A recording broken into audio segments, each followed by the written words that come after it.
Podcasts, the final frontier. These are the voyages of the podcast. There are 4 lights! Its 5-year mission to explore strange, familiar worlds, to seek out new listeners and new civilizations, to boldly go where most nerds have gone before. Join Matt and Shirley on their 5-year mission with a different guest each week as they talk about an episode of Star Trek, from the original series through Enterprise. They'll cover every episode, eventually. Hi everybody, and welcome back to There Are 4 Lights. I'm here with Shirley. Hello. And this week we've got a special guest, Jestin Kimmet. Say hello, Jestin. Hello, Jestin. So, Jesse, tell us about the podcast you're on. The podcast I'm on? Well, I'm on this one called 4 Lights. No, you mean the other one? Yes. The other one. Yeah. Oh, I'm a part of the Nerds Domain podcast group. Yeah. We do a couple podcasts. One's the Criterion Collection. One's a Let's Play through Call of Cthulhu. So we have the Nerds Domain podcast, which covers the Criterion Collection of media, movie reviews, and what you're doing. That's what I said. No, it's not. And then we have an actual play podcast for Call of Cthulhu called Masks of Nyarlathotep. Nyarlathotep. How could I forget a name like that? I don't know. I really don't know. All right. Anything else you want to plug before we go too much farther? That's just about it. Your Twitter? You know what it is better than I do. Yeah, it's J_Kimmet. All right, well, then we'll get into this week's episode, Balance of Terror. According to Netflix, it's episode 15 of Season 1 of the original series. According to everything else, it's episode 14. I thought this was 14. They ignored the cage. According to the... Shouldn't everybody ignore the cage? These are the Voyages TOS Season 1 books. It is episode 8. Why does it say 14 up there? Because, I don't know, but it says episode 8 balance. Wow. That's way earlier. It's kind of amazing. It's an important episode, but I don't know about pushing it that far up. Yeah, I don't know. All right. I will go over plot, and then we'll talk a little bit more about it. So here we go. So the episode opens up with a small teaser before the opening with Captain James T. Crook. Whoa. Wow. No. So these are the voyages of Crook? Crook. Captain James T. Kirk officiating a wedding between 2 of the crew members, Robert Tomlinson and Angelina Martine, when there's a red alert, and they note that Outpost 4 is under attack, and the wedding ceremony is cut short. The Enterprise is sent to investigate the outposts in the vicinity of the Romulan neutral zone. This is the introduction to the Romulans, the Romulan neutral zone, the Romulan Federation war. Like, we learn all of that here in this one episode. There's a lot of history. So, Spock explains that the Romulan neutral zone was put into place after the Earth-Romulan war over a century ago. There is some, what did he say? Something about it being barbaric and savage. I'm looking at my notes. I don't think he knew that right away, though, did he? Until he's seen that they look like Vulcans. No. He said they had a primitive atomic ships with no ship-to-ship visual communication. Ah, yeah. So they didn't have Skype.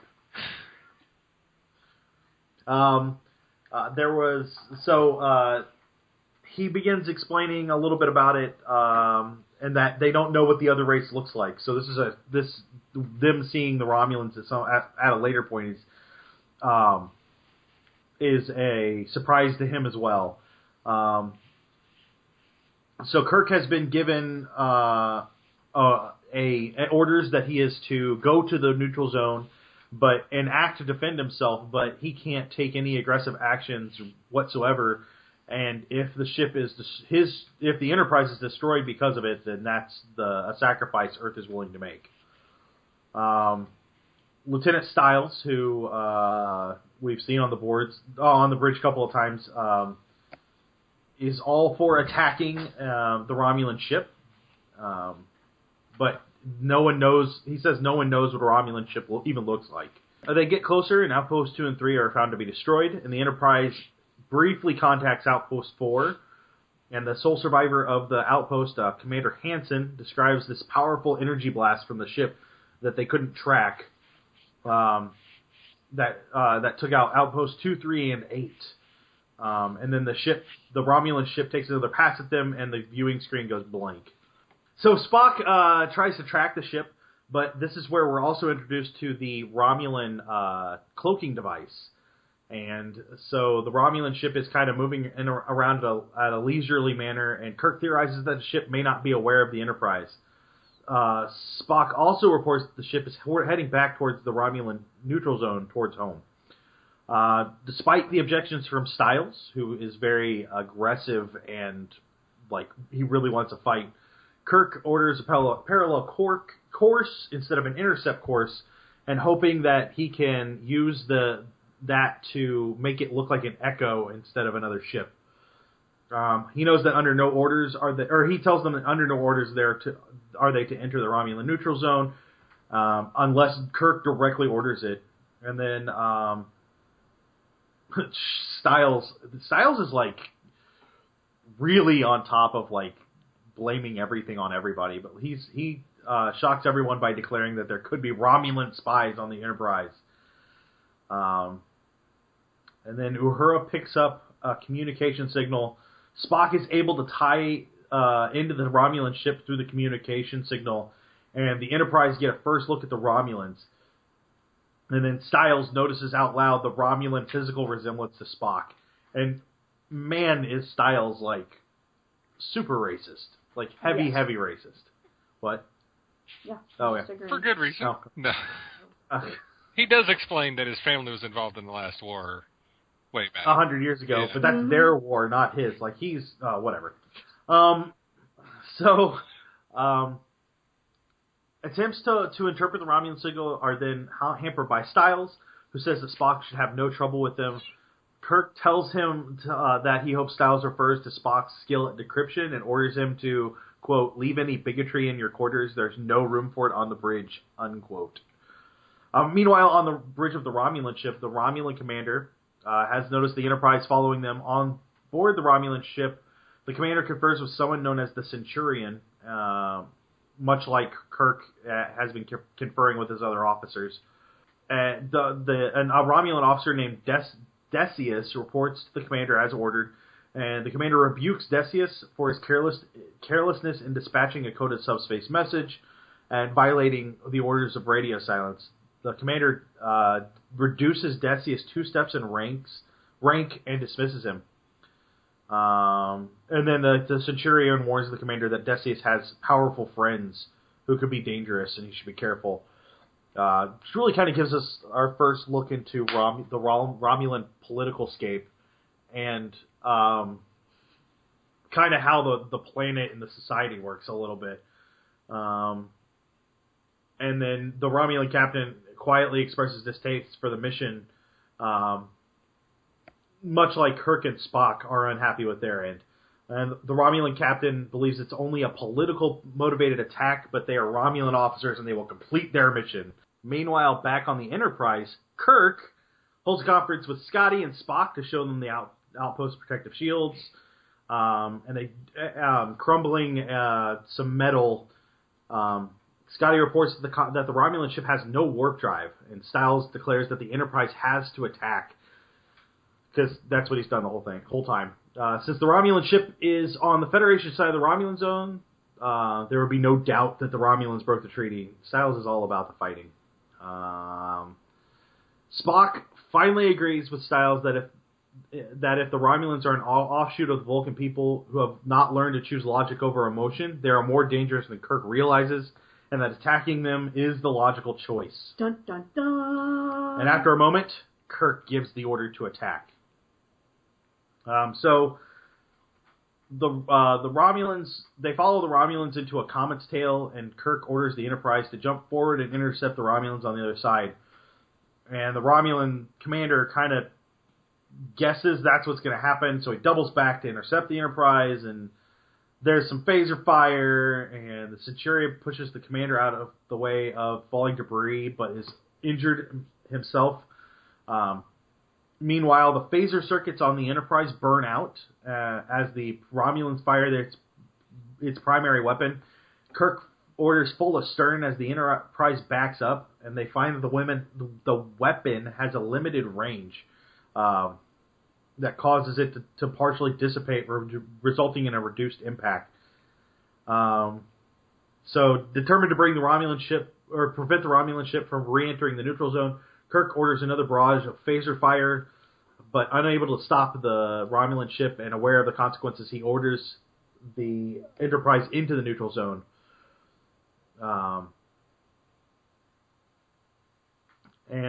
Back on the Romulan ship, the commander orders all of the debris and the body of his friend into the escape pod chute as a decoy.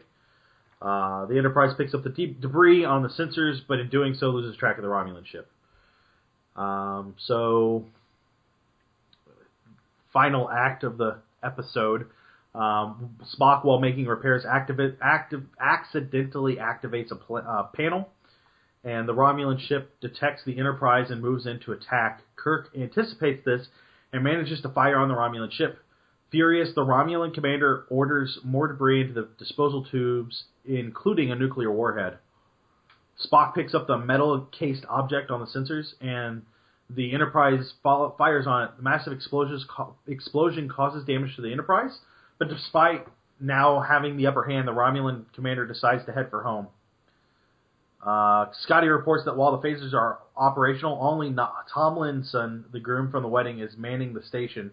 Styles quotes his brief experience with phasers, and Kirk sits him down to assist in an attempt to lure the Romulan ship back. The Enterprise plays dead.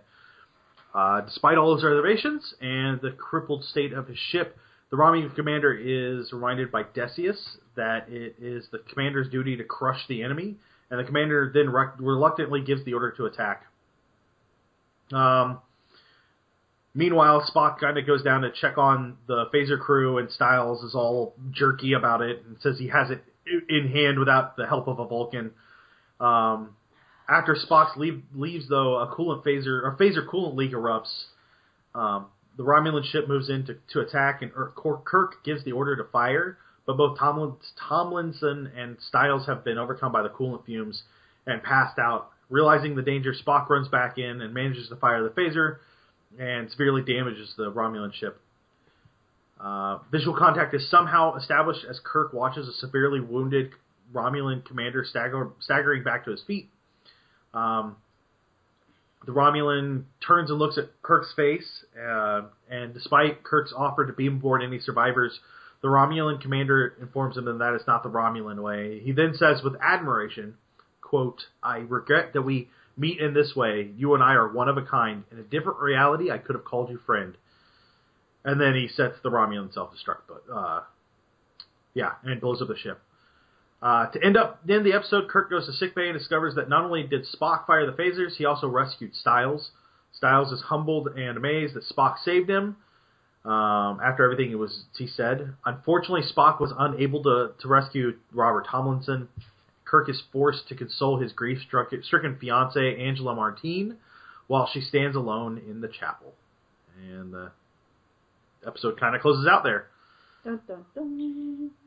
Yeah. Yep. So, that's the basics.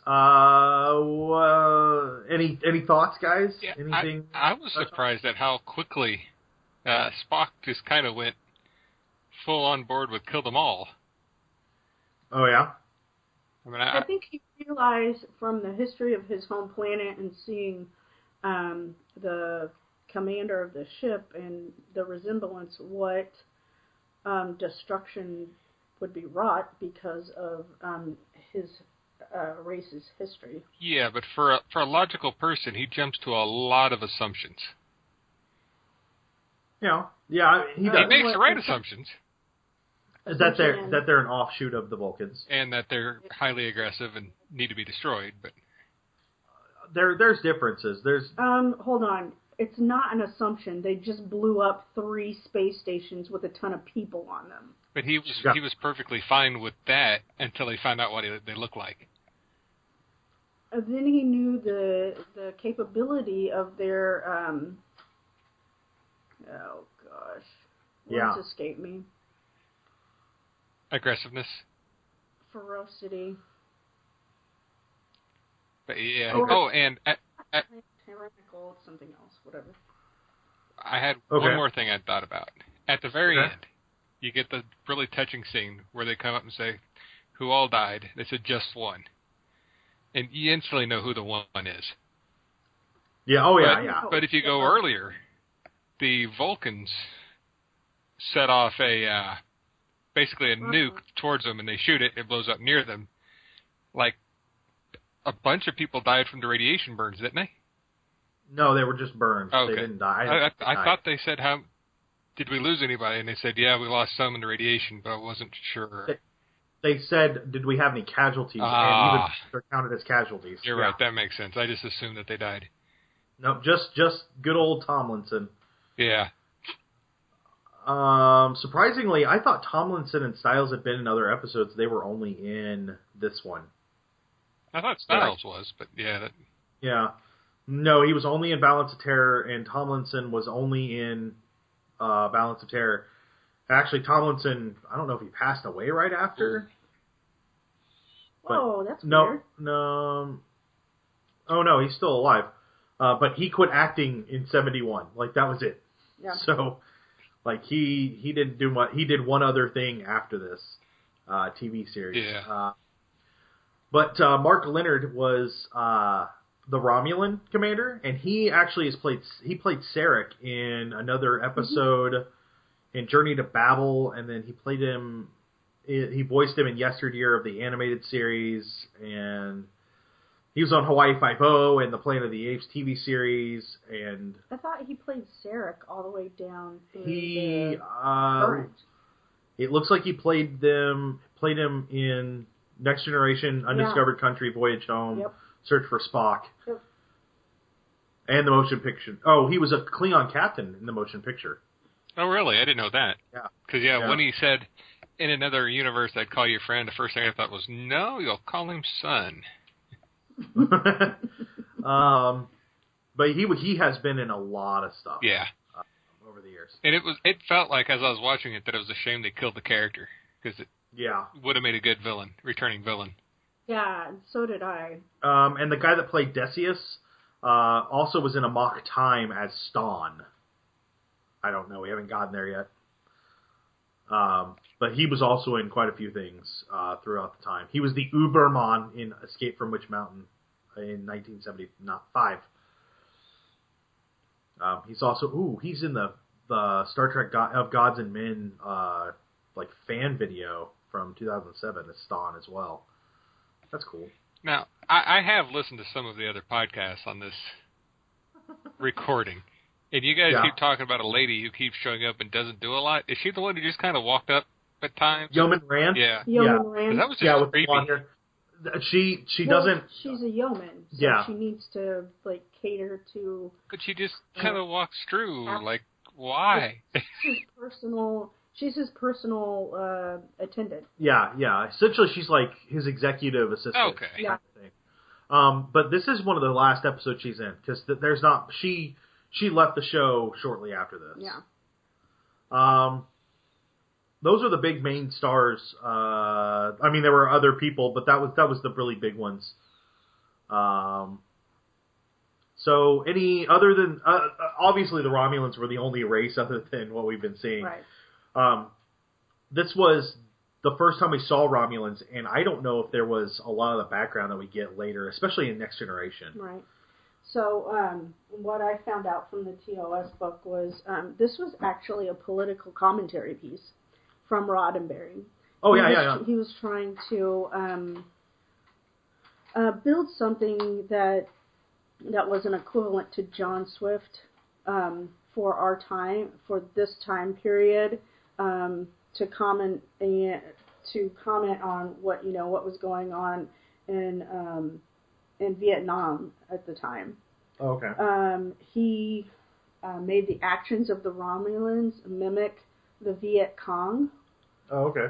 So he did a lot of research there, and so basically it was his aspiration to be the equivalent, the 1960s equivalent to John Smith, and make a commentary on the current events through the actors, through the characters' actions in the far future.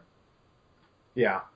It says that the writer drew on a film called The Enemy Below, which was a World War II movie casting the Enterprise as an American destroyer and the Romulan vessel as a German submarine. Kind of that, we know you're out there, but we don't quite know where you're at, back and forth. Yeah. So yeah, it was interesting. The Romulans, I always feel, are a huge metaphor for the Soviets in the Cold War.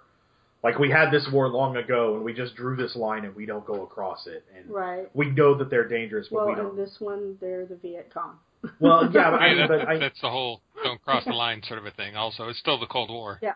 Yeah, I feel like there's a very solid. That was the intent with them. You can say a lot about the Klingons, but they're never like that. The Klingons never stop. They always attack, and they're essentially at war with the Federation all through the original series. But the Romulans are always like, we don't know what's going on back behind those lines, and it's a strange culture, and we don't get it. But I don't know. I've always viewed them as a very Soviet Russia feel to them. So, Matt, this is your first time watching these episodes, right? Yeah. So you've watched all the other Star Trek stuff, so you've been introduced to the Romulans before. Yeah. I can't say that I watched all the way through Voyager. I'm sure I've missed some of that, but I've watched everything except the animated series and Voyager. Okay. When I watched it the first time, way back, I remember the Romulans as just being evil and scary. I mean, they had the coolest ships. They did the whole cloaking thing. They were just the predators of space. But watching this episode, I kind of felt like the only real reason they had the wedding and the killing of the spouse was to remind you that they were supposed to be the bad guys, because it does a real good job of showing their side of the story. Yeah. And the line they're not allowed to cross is like right next to their home planet. Yeah, it does show that the Romulan Star Empire doesn't cover so much of an area. I guess I feel like in Next Generation specifically, the Romulans are given this highly political, subterfuge-filled background that we don't see. I mean, they essentially, I don't know, they're just used in a much heavier way, and I don't feel like in this one specifically we get much of that, and I don't know. I feel like the Next Generation turned them into something different, which I'm not saying is terrible, but just different. And I'm looking forward to seeing more of the Romulans in the original series, because I don't know what else gets developed. But they weren't in any of the original series movies. They were in the Next Generation movies, the last one. Yeah, but anyway. See, other than the original series, I haven't watched a lot of Star Trek. Really? Yeah, I've seen some of the Next Generation, but it's the original series is the one that I kind of fell into. Okay. Shirley, any thoughts on your end? I think one of the interesting facts about this episode is that, wow, I'm saying I'm a lot, is that the notable flaw in this is that it has an alien race without a known language, without a language.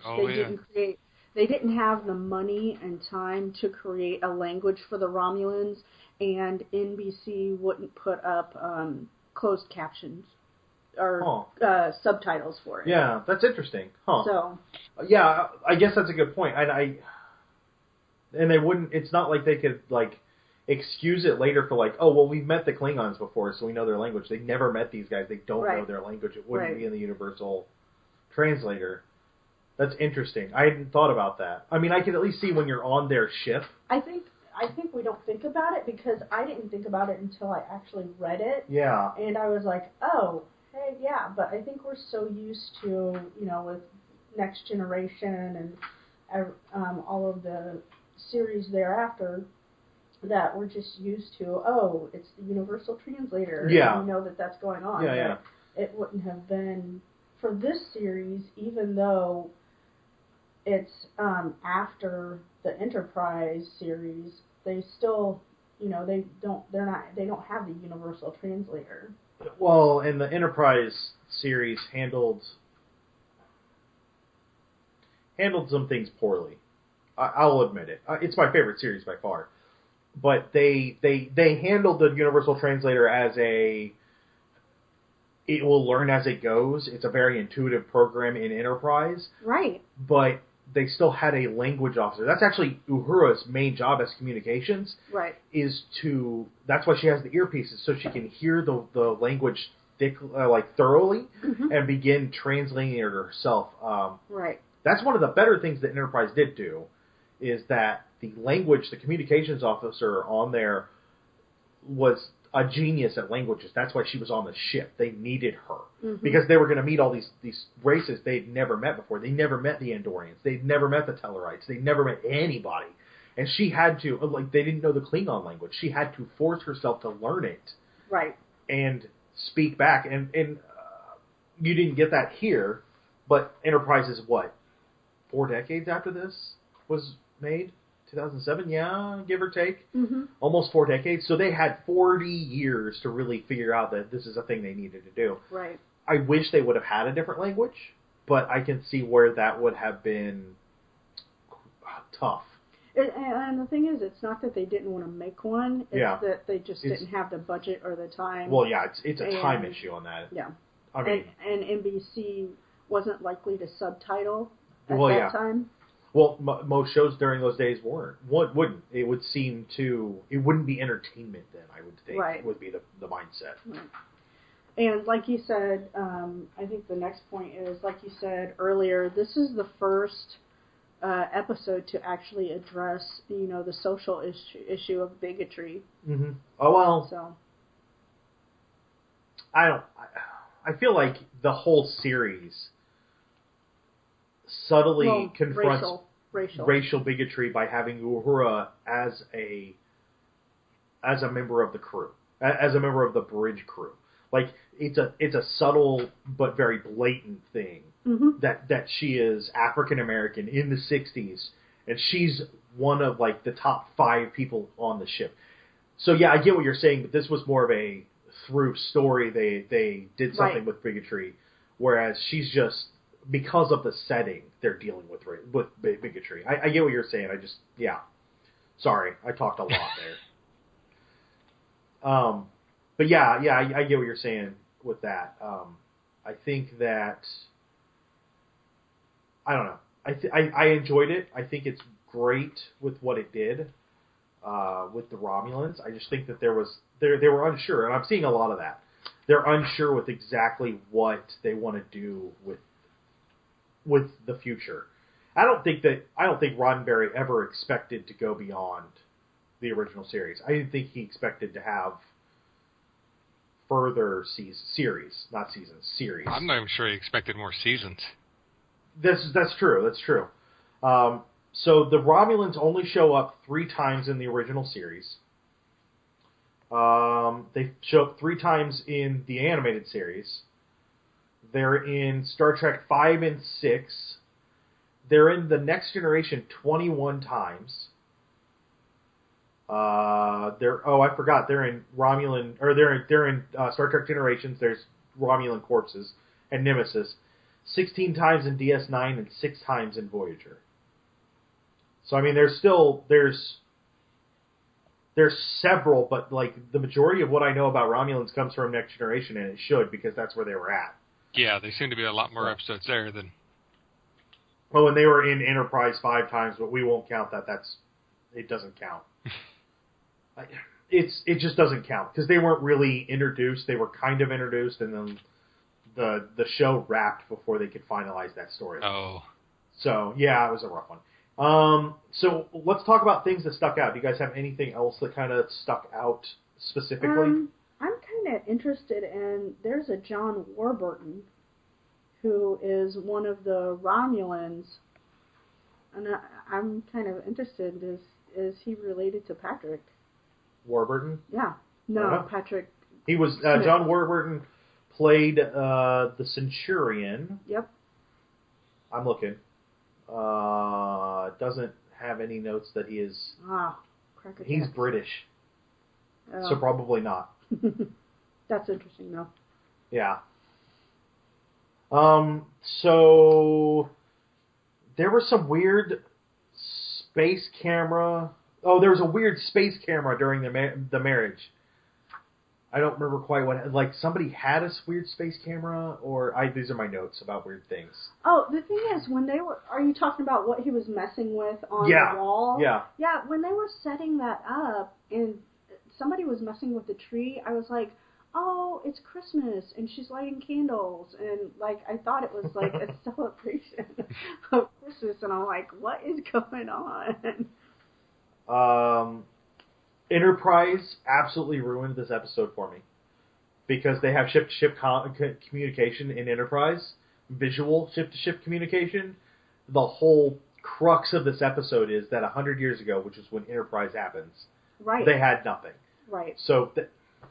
And I think what Enterprise tried to do is go beyond what, oh my God, what they lacked when they did the first TV series. Yeah. You know, I mean, we know and we can be an imaginative, but what you can create on camera that will actually be realistic, you know, with the... Well, and this was 1968. Like, they ever expected us to have a thing called the Internet or the ability to talk to each other over it. I mean, we can do things now that would be leaps and bounds above some of the stuff in the original series. In Next Generation. There are things in Next Generation that we are leaps and bounds above now. Right. I mean, the whole... I've said this before. The whole data pad, we have those now. And we're like 200 years early for that. So we're kind of moving along. One of the things that did stick out for this, and one of the reasons it's one of my favorite episodes, is anytime you get with a bunch of Star Trek fans, they fight over who the best captain is. Typically, the best way to just kind of get the conversation moving along is by saying Kirk's better at hand-to-hand and Picard's better at space battles. This really shows where Kirk can do space battles. He just doesn't get a lot of time to shine in them. This and Wrath of Khan make me think that Kirk is excellent at space battles. Because, I mean, that's the whole crux of Wrath of Khan, is that he figures out how to fight somebody who's never fought in space in a way that he will beat him when he's severely outmatched in strategy already. So, yeah, I agree with you, but I agree with that statement normally, that Picard really understands space combat, but Kirk clearly has a good handle on it as well. So they signed a treaty with the Romulans, right? But they don't know what they look like. How do you sign a treaty with people without ever seeing them? They said it. Everything was done over audio wire. Oh, I just figured that's how they translated it because they already had the language. Yeah. Oh, maybe. I just thought it was 100 years ago. Yeah. We'll touch on that. So Spock is awesome. He's so awesome. He has a fire extinguisher for a hand. He just smacked that fire out. Oh my God. It didn't even slow him down. He was just like, oh, no, I'm not doing that. Like, Vulcans are awesome. Anything else you guys noted that was a little weird? Anything stuck out? Nope. No, not really. All right, let's get into our recurring items. Bones doesn't say I'm a doctor, not anything. He doesn't say he's that Jim. Kirk gets 0 ladies. Spock is logical when he says that the only thing to do is to attack them. He uses logic to kind of parse out why. Yeah. There are 2 deaths I have noted. I don't remember what the second one was, but they were both gold shirts. Uh-oh. Tomlinson was a gold shirt, and then I don't remember who the other one was, but I noted 2 deaths. And then Uhura got to drive. I'm excited. When did she drive? At one point, Sulu leaves, and she goes and sits down at Ops. Oh, I didn't even know that. Uhura gets to drive. Isn't that exciting? I'm excited. I guess if I remembered that part. Oh, I remember it. I noted it. These are my notes. Are you sure that this is the right episode? Yes, we've had no other weird space cameras during a wedding. Okay. And no other comments on primitive atomic ships with no ship-to-ship visual communication. With my note of no Skype. Well, the thing is, when they said that, I was like, dude, it's a submarine in space. Yeah. Well, and that's a lot of what the stylization is in in these episodes. All right. So let's go ahead and give it a out of 5. Jesse, give us a little rundown of what you thought, what you liked, what you didn't like, and out of 5. I would give it about 4.9. It's a very important episode. I would give it a full 5, but there were some flaws. I mean, you can't watch the start of it without knowing one of the two married couples going to die, and it kind of felt very not a part of the rest of the episode. Yeah. But other than that, if you were just picking and choosing which of the original series to watch, this needs to be on the list. Okay. Shirley? I was going to give it a good 3.5. 3.5? Yeah. Okay. But better than average? Yeah, better than average. It's almost one of my favorite episodes, but it's still, yeah, that 1960s feel. Yeah. This one's not a disappointment. I will say that. If you like intense, subterfuge and combat in space, this is the way to go. I really feel like this is a solid show for that. It's not flashy like a lot of Next Generation Forward is with what it's doing. I liked it. I'm gonna give it a solid 4. Definitely not a disappointment at all. It's definitely worth watching and checking out if you have a chance. Jesse, anywhere you want to point us to that we can find you besides your Twitter? Twitter's about all I got going right now. That and the other podcasts originally mentioned. Okay, and you're writing for the site as well, right? Occasionally. That's fair. That is fair. So next week we will be talking about Shore Leave, the next episode of the original series. We'll be doing that with Johnny Brown. He'll be coming back. His last appearance was The Naked Time. Naked Now. Naked. It's one or the other. Wow, that sounds like an interesting episode. Hold on. It's The Naked something. It's The Naked Time. And that's currently available, Jesse, if you want to go download that. So we'll be talking to him. And then after that is Galileo 7 with Tiny.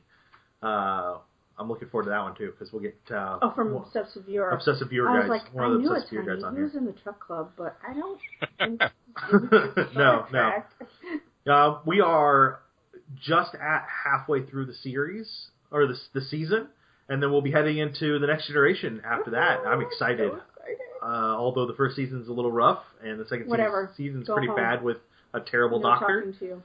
Blah, blah, blah.